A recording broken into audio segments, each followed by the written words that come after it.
1957, CBS Radio saw a rise in revenue for the first time since 1950.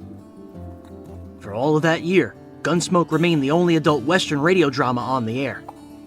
They recorded at the KNX Hollywood Studios on Saturday afternoons.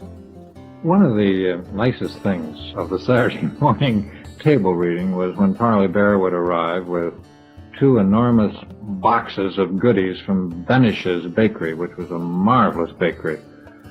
Of course, everyone would always complain that Parley brought the wrong kind of torts or the wrong kind, which would drive Parley up the wall, and Howard McNair would laugh.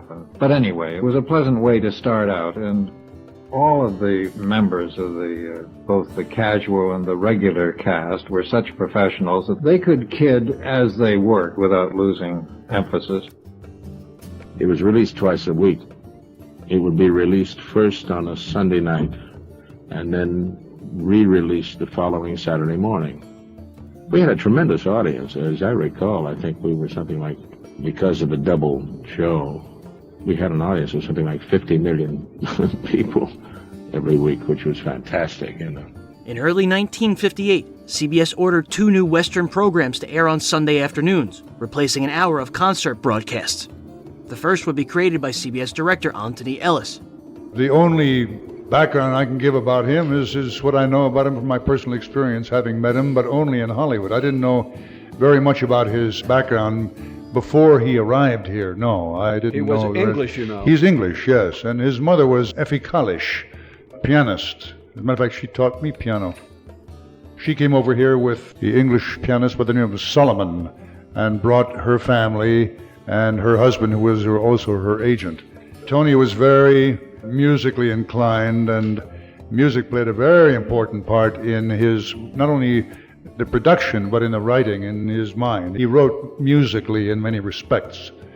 Tempo meant a great deal. Dynamics meant a great deal to Tony.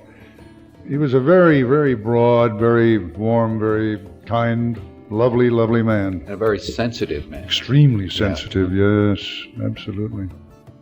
Ellis's new show would be called Frontier Gentleman. The title character would be an Englishman named J.B. Kendall. Kendall was a journalist writing for the London Times. He waved his way through the western territories of the U.S. in the late 19th century. Frontier Gentleman would be recorded in Los Angeles.